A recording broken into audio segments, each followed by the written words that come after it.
Oubliez Marengo. On vous a appris que Napoléon Bonaparte avait gagné la guerre contre l'Autriche en Italie, lors d'une charge héroïque en juin de l'an 1800. C'est un mythe, une légende dorée, soigneusement polie, par la propagande impériale, pour construire le culte d'un seul homme. La vérité est beaucoup plus sombre, beaucoup plus froide, et infiniment plus glorieuse pour l'armée française. Car la réalité, c'est que Marengo n'a pas signé la paix. 6 mois après cette bataille, l'Autriche, loin d'être vaincue, a reconstitué une armée colossale. Elle est plus puissante, plus nombreuse et plus assoiffée de vengeance que jamais. Et elle ne regarde pas vers l'Italie. Elle regarde vers le cœur de la France. Elle marche sur Paris. Pendant que Bonaparte s'enlise dans la politique à Paris, le véritable destin de la République ne se joue pas dans les salons dorés, mais au cœur d'une forêt bavaroise, sous une tempête de neige apocalyptique. Là-bas, ce n'est pas le premier consul qui commande. C'est un homme que l'histoire a tenté d'effacer. Un général dont le génie tactique effrayait Napoléon lui-même. Son nom est Jean-Victor Marie Moreau. Et ce qu'il s'apprête à accomplir n'est pas une simple victoire. C'est une exécution. Nous sommes le 3 décembre de l'an 1800. Il fait nuit, le vent hurle à travers les sapins noirs de la forêt d'Ebersberg et 60 000 soldats autrichiens s'avancent sur d'eux, prêts à écraser une armée française qu'ils croient en déroute. Ils ne savent pas qu'ils marchent droit dans le piège le plus meurtrier de l'histoire militaire moderne. Préparez-vous, car ce que vous allez découvrir aujourd'hui dépasse la simple histoire de bataille. C'est l'histoire d'une machine de guerre parfaite, d'hommes d'acier qui se sont battus le ventre vide dans la boue gelée, et d'un triomphe si éclatant qu'il a fallu l'enterrer pour que l'aigle impérial puisse briller.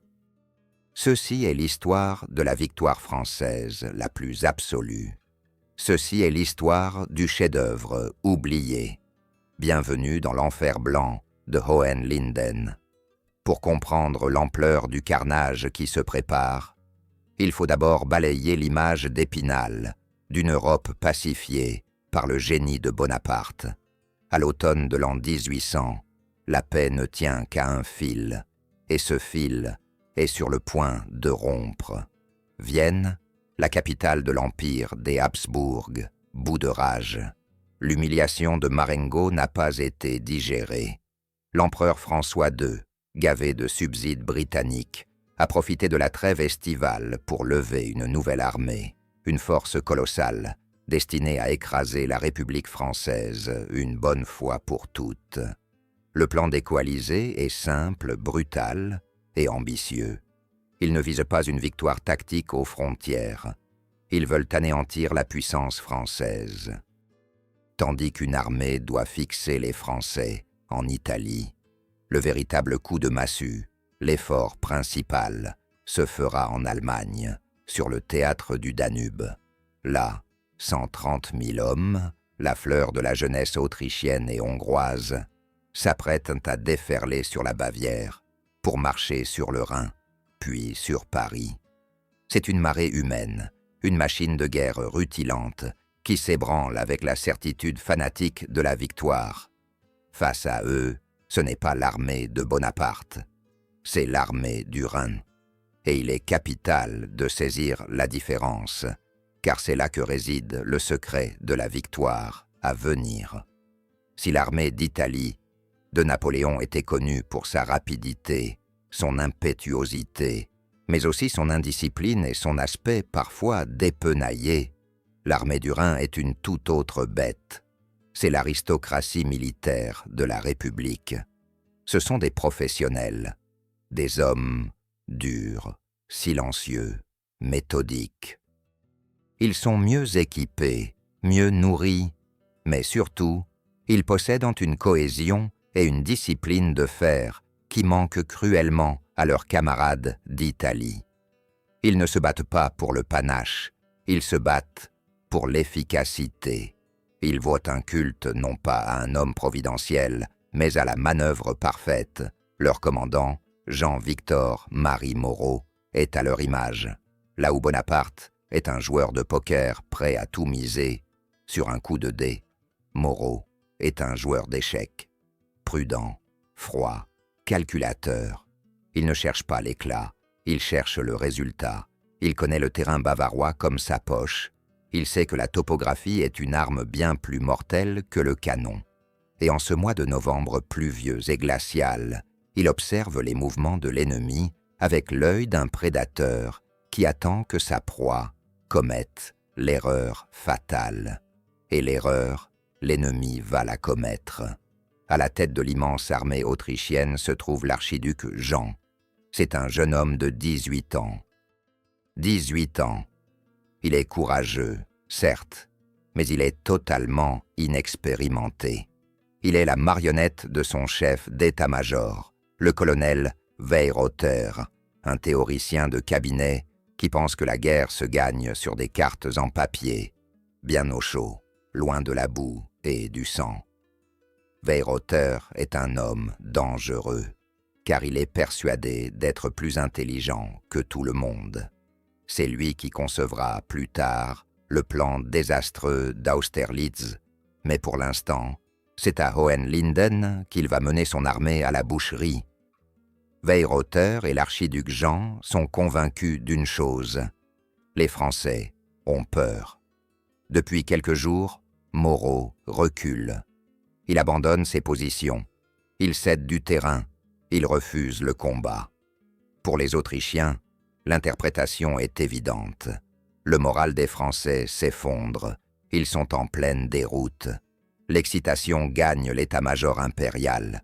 Il ne faut pas les laisser s'échapper. Il faut les poursuivre, les harceler, transformer cette retraite en débandade. Mais ce qu'ils prennent pour de la faiblesse est en réalité le piège le plus sophistiqué que l'on puisse imaginer. Moreau ne fuit pas. Il les attire, il les aspire. Il recule lentement, méthodiquement, pour amener l'armée autrichienne exactement là où il le souhaite, à l'orée de la grande forêt d'Ebersberg. C'est ici qu'il faut s'arrêter un instant pour visualiser le terrain, car le paysage est le personnage principal de ce drame. La forêt d'Ebersberg n'est pas un petit bois charmant. C'est une masse sombre, dense, impénétrable, constituée de sapins hauts et serrés, entaillés de ravins profonds et de zones marécageuses. En ce début de décembre, le sol est détrempé, couvert de neige fondue et de glace. Il n'y a que très peu de routes qui traversent cette forêt. Une seule grande chaussée principale, la route de Munich, et quelques sentiers forestiers étroits, boueux, à peine praticables pour des charrettes.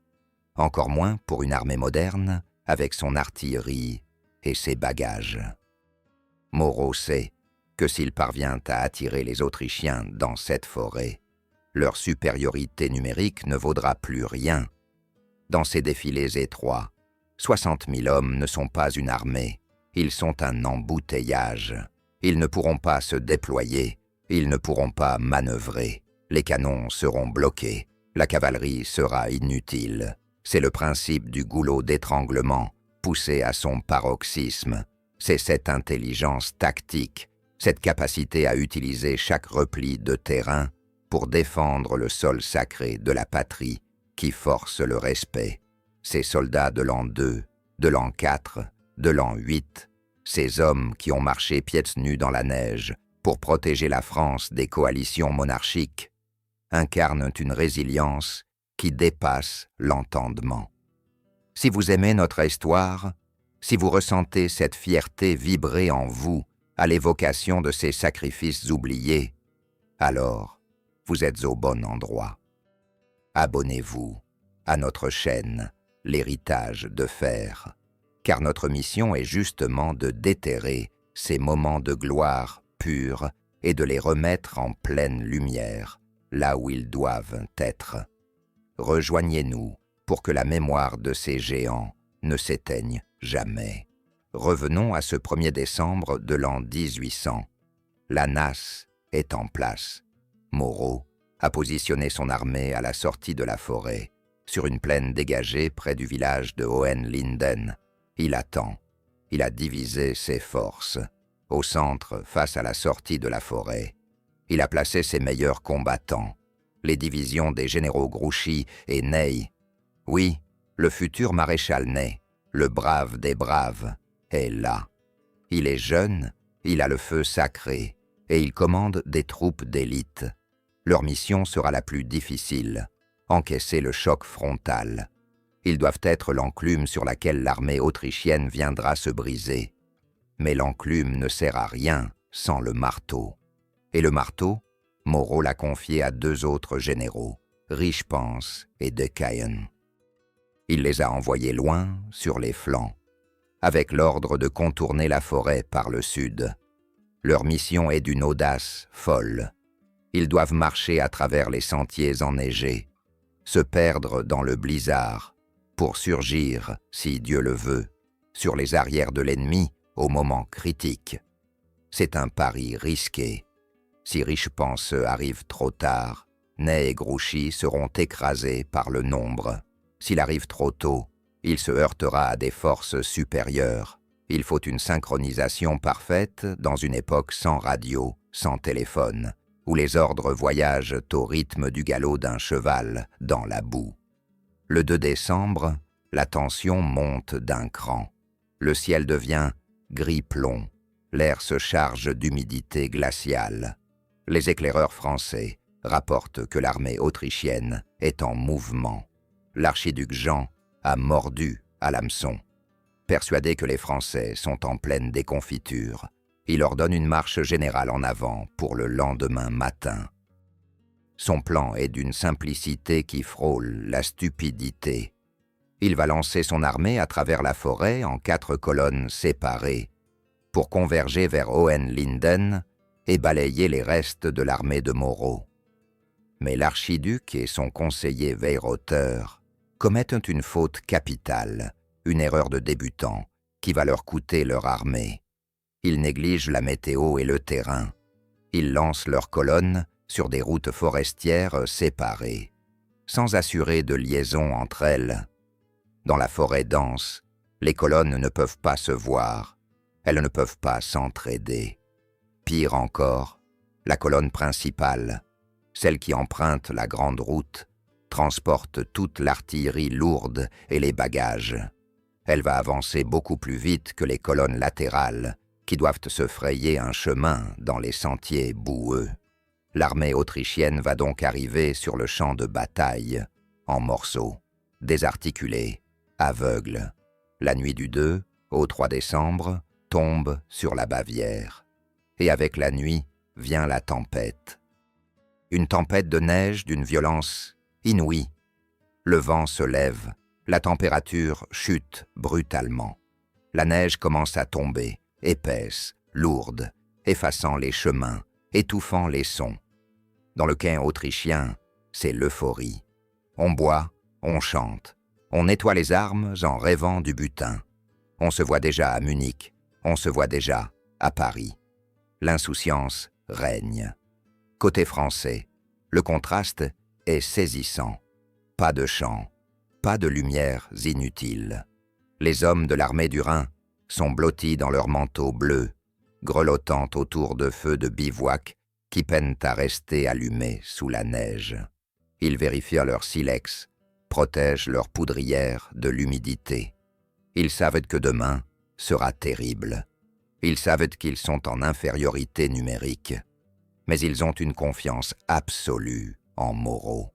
Le général en chef passe dans les rangs, calme, serein. Il ne fait pas de grands discours théâtraux. Il donne des ordres précis, secs. Il sait que le piège est tendu.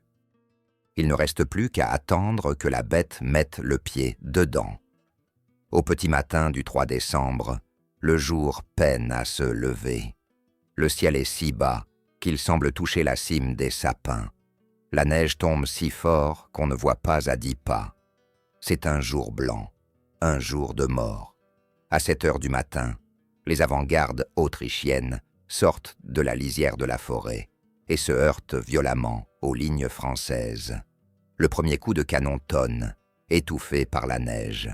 Le silence de la forêt est brisé. La bataille de Hohenlinden commence. L'archiduc Jean, voyageant confortablement au centre de la colonne principale, entend les premiers coups de feu. Il sourit.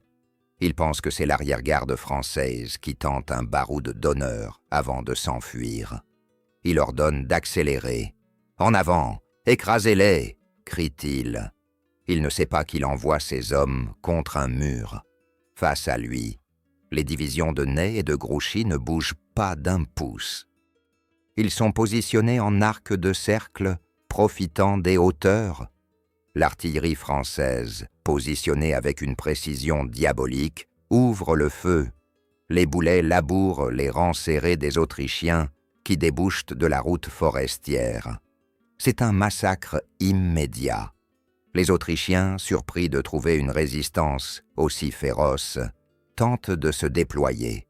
Mais ils ne peuvent pas. La forêt les enserre, les empêche de s'étendre sur les côtés. Ils sont obligés d'attaquer de front, en colonne profonde, offrant des cibles parfaites aux canons français. La violence du choc est inouïe.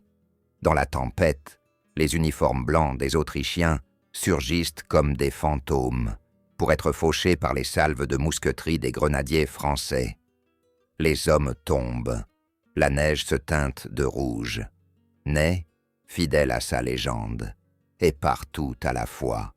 Sabre au clair, il galvanise ses troupes, colmate les brèches, mène des contre-attaques furieuses à la baïonnette.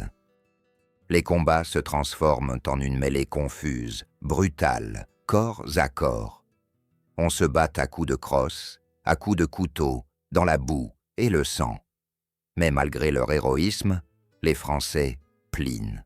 La pression est trop forte. La colonne principale autrichienne continue de déverser des milliers d'hommes hors de la forêt, comme un torrent inépuisable.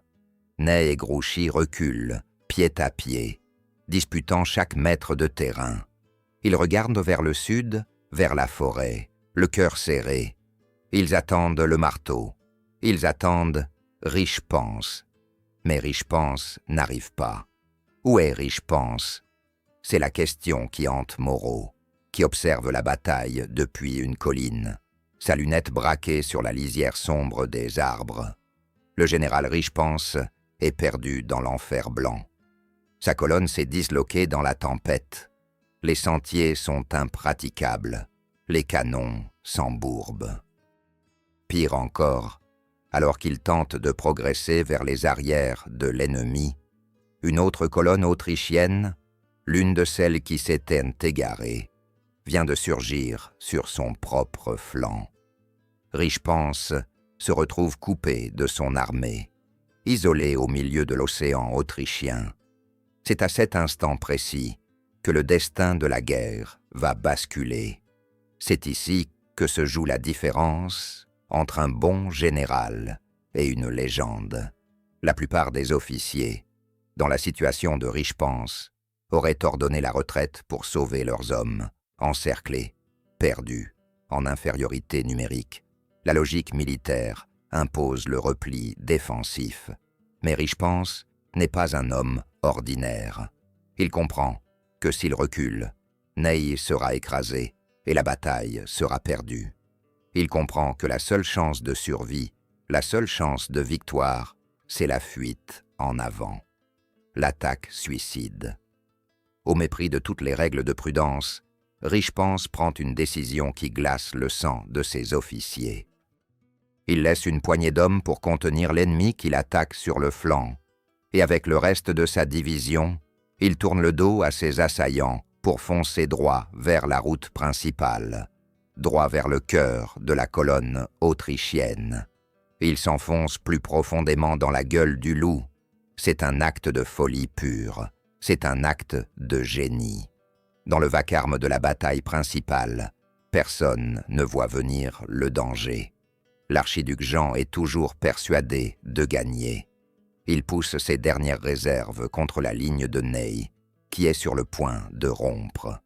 Il ne se doute pas que derrière lui, à quelques kilomètres seulement dans la forêt, une tempête de fer est sur le point de s'abattre sur ses arrières.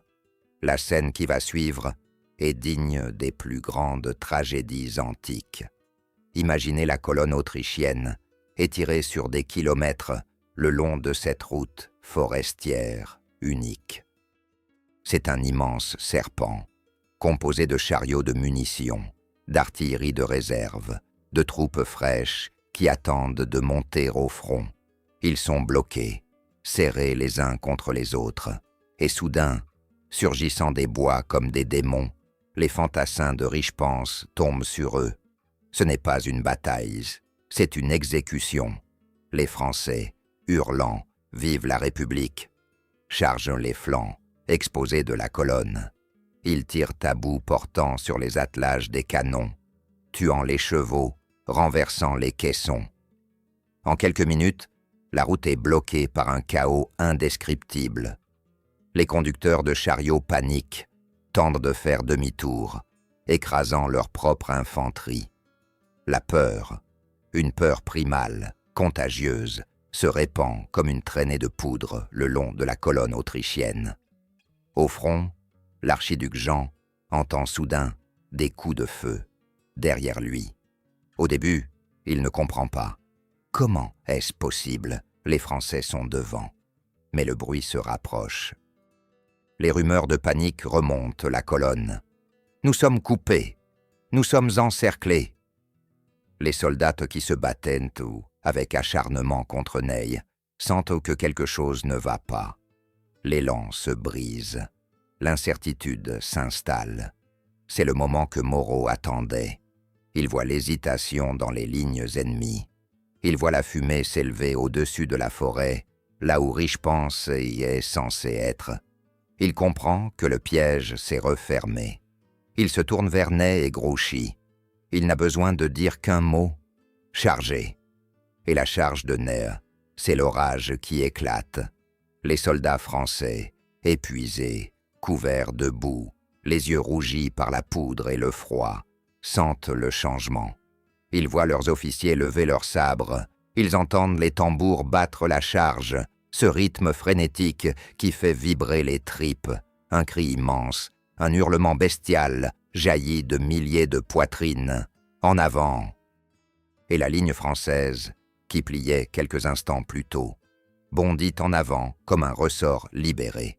Les Autrichiens sont pris en étau. Devant eux, la fureur de Ney. Derrière eux, le chaos semé par Richepanse. C'est la panique totale. L'armée impériale, cette machine si fière et si ordonnée, se disloque en un instant. Les officiers perdent le contrôle de leurs hommes.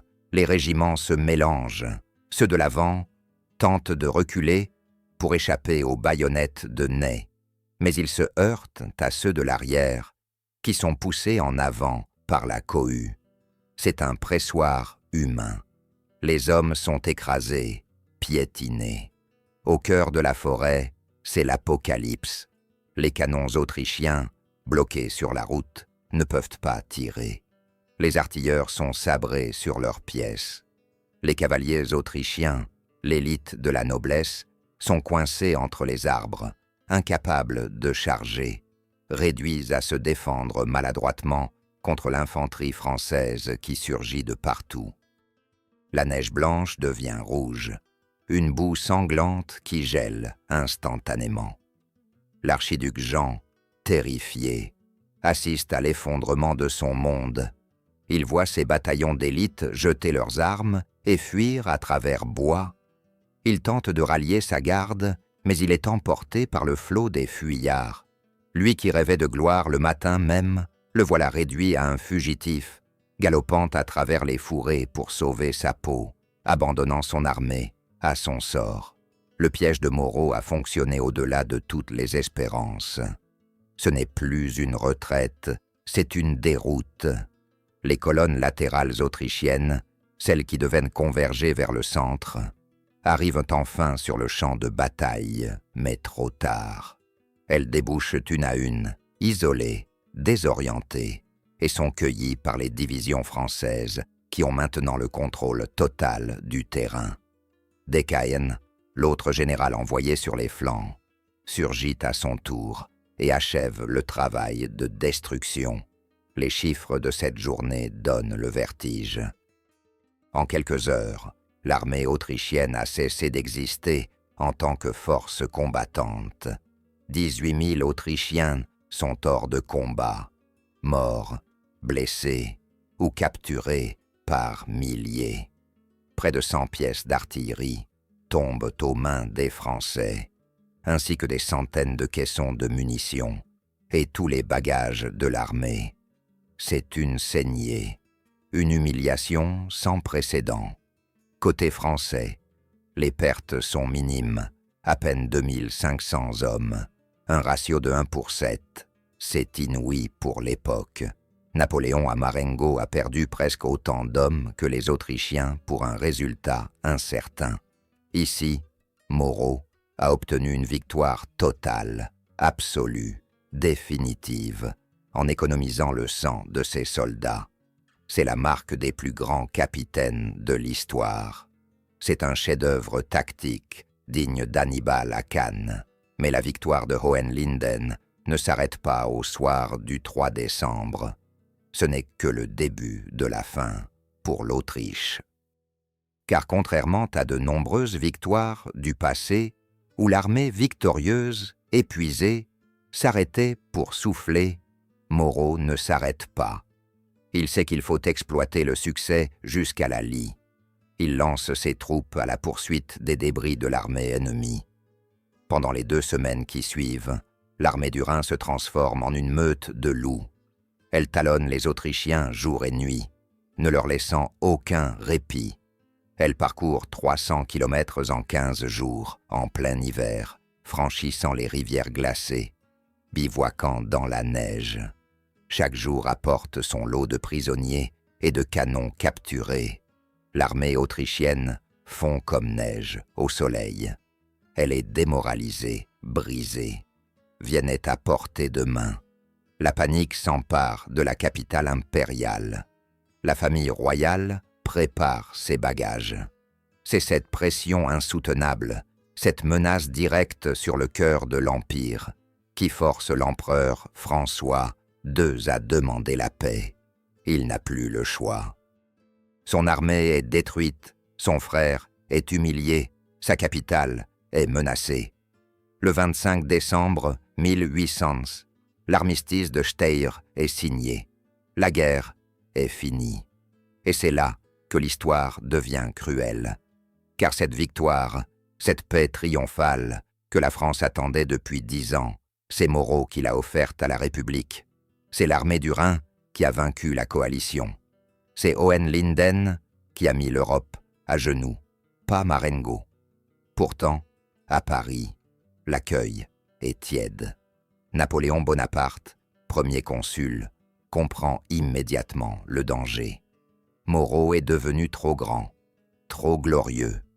Il est le seul homme en France capable de rivaliser avec lui en termes de prestige militaire et de popularité.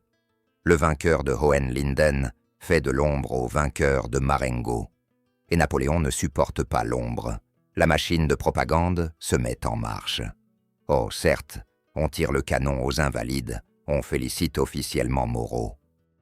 Mais insidieusement, on commence à minimiser la portée de la bataille.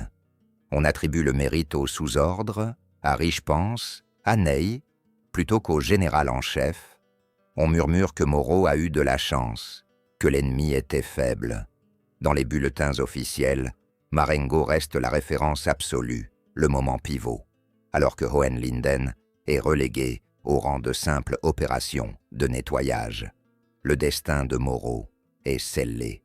Quelques années plus tard, accusé de complot, il sera arrêté, jugé et banni. Exilé aux États-Unis, loin de la France qu'il a sauvée. Son nom sera effacé des monuments, ses portraits retirés. Napoléon réécrira l'histoire à sa gloire exclusive. Il faudra attendre la chute de l'Empire pour que l'on ose à nouveau prononcer le nom de Moreau avec le respect qu'ils méritent. Mais les pierres, elles, se souviennent. Et les registres militaires aussi. Hohenlinden reste, pour les experts, l'une des batailles les plus parfaites jamais livrées. Elle est étudiée dans les écoles de guerre bien avant Austerlitz. Clausewitz, le grand théoricien prussien, la citait en exemple. Car à Hohenlinden, il n'y a pas eu de hasard, pas de coup de dé miraculeux comme l'arrivée de Deza X à Marengo. Il y a eu un plan, une exécution et un résultat mathématique. C'est aussi la victoire du soldat français. Pas le soldat de la garde impériale en grand uniforme, mais le soldat de la ligne, le conscrit, le volontaire. Celui qui marche avec des chaussures trouées, qui mange du pain noir, mais qui possède cette intelligence du combat, cette autonomie et cette furia française qui terrifiait l'Europe. À Hohenlinden, c'est l'initiative individuelle qui a sauvé la mise. C'est Richepens qui décide d'attaquer au lieu de fuir. C'est Ney qui tient bon contre toute attente. C'est chaque sergent, chaque caporal qui a su quoi faire dans le chaos de la forêt. Cette bataille est la preuve que la grandeur de la France ne repose pas sur un seul homme, aussi génial soit-il.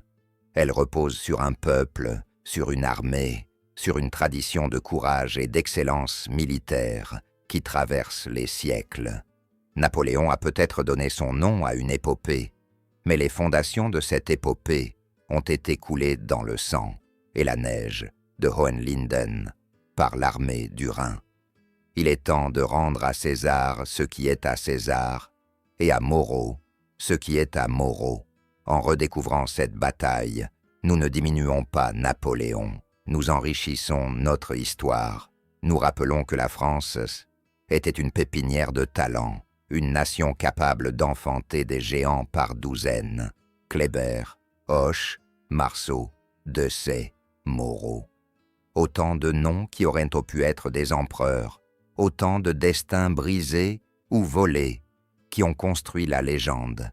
Imaginez un instant ce qui se serait passé si Moreau était resté aux côtés de Napoléon. Si ces deux génies avaient pu s'entendre au lieu de s'affronter. Avec la prudence tactique de Moreau tempérant l'audace stratégique de l'empereur, la France aurait peut-être été invincible. Mais l'histoire ne s'écrit pas avec des si. Elle s'écrit avec des faits. Et le fait est là, incontestable, gravé dans le marbre. Le 3 décembre 1800, la France a atteint un sommet d'art militaire qui n'a peut-être jamais été égalé depuis. Alors, la prochaine fois que vous entendrez parler de Napoléon et de ses victoires, ayez une pensée pour les oublier. Ayez une pensée pour les fantômes de la forêt d'Ebersberg, pour ces hommes qui ont vaincu l'hiver et l'Autriche en un seul jour, car leur victoire est aussi la vôtre. C'est votre héritage. Un héritage de fer, forgé dans l'adversité, trempé dans la gloire, et qui, malgré les siècles et l'oubli, continue de briller d'une lumière froide et pure. C'est cette lumière que nous avons voulu rallumer aujourd'hui, non pas pour réécrire l'histoire, mais pour la compléter, pour lui rendre sa justesse et sa profondeur.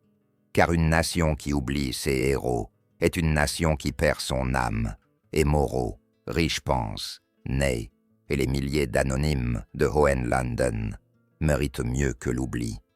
Ils méritent notre admiration éternelle. Mais ce devoir de mémoire ne doit pas se limiter à une simple commémoration polie. Il faut aller plus loin. Il faut oser regarder en face la tragédie qui se cache derrière le triomphe. Car si Hohenlinden fut le zénith de l'armée du Rhin, ce fut aussi, paradoxalement, son chant du cygne. Le destin des hommes qui ont forgé cette victoire est digne d'un roman noir, et il éclaire d'une lumière crue la jalousie féroce qui habitait le sommet de l'État français. Prenons le cas du général Richepens, Antoine Richepens. Ce nom devrait être gravé en lettres d'or sur chaque école militaire de France. C'est lui, par son initiative suicidaire, par son refus d'obéir à la prudence, qui a transformé une bataille indécise en annihilation totale. C'est lui le véritable architecte de la victoire sur le terrain. Un homme d'une bravoure à faire trembler les montagnes, un colosse capable de mener ses hommes là où le diable lui-même refuserait d'aller.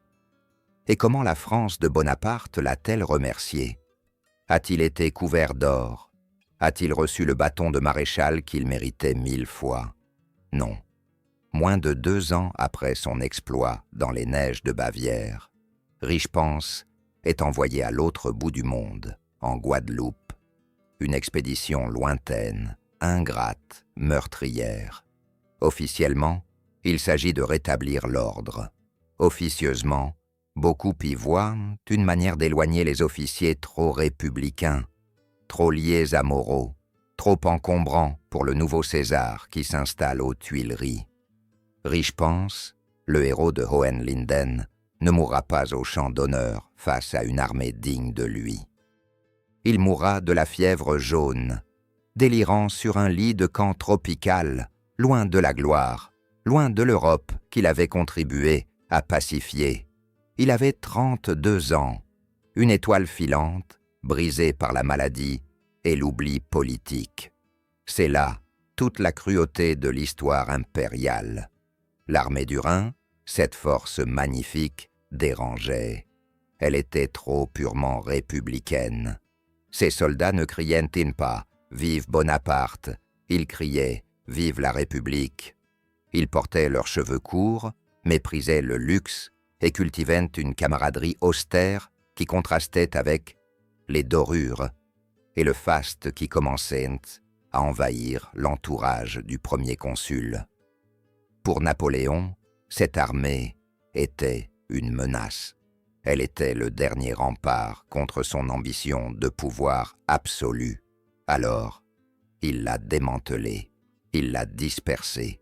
Il a envoyé ses meilleurs éléments mourir à Saint-Domingue, ou les a noyés dans la masse de la future grande armée, diluant leur esprit rebelle dans le culte de sa propre personne. C'est pourquoi Hohenlinden est bien plus qu'une victoire militaire. C'est la fin d'une époque, c'est le dernier grand hurlement de la Révolution française, avant qu'elle ne soit avalée par l'Empire. C'est le moment où l'armée citoyenne, celle de Valmy, celle de Fleurus, celle qui se battait pour une idée et non pour un maître, a prouvé qu'elle était la meilleure du monde. Et quelle preuve! Si l'on analyse froidement les faits, en mettant de côté l'affect et la propagande, la comparaison entre Marengo et Hohenlinden est sans appel. À Marengo, Napoléon a failli tout perdre. Il s'est fait surprendre.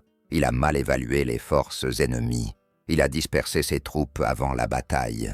Il a fallu le sacrifice de Dessaix et la charge désespérée de Kellermann pour transformer un désastre annoncé en victoire in extremis. Marengo est une victoire du courage et du hasard, pas de la science militaire. Hohenlinden, c'est l'inverse absolu. C'est la victoire de l'intelligence. Tout y a bien été prévu.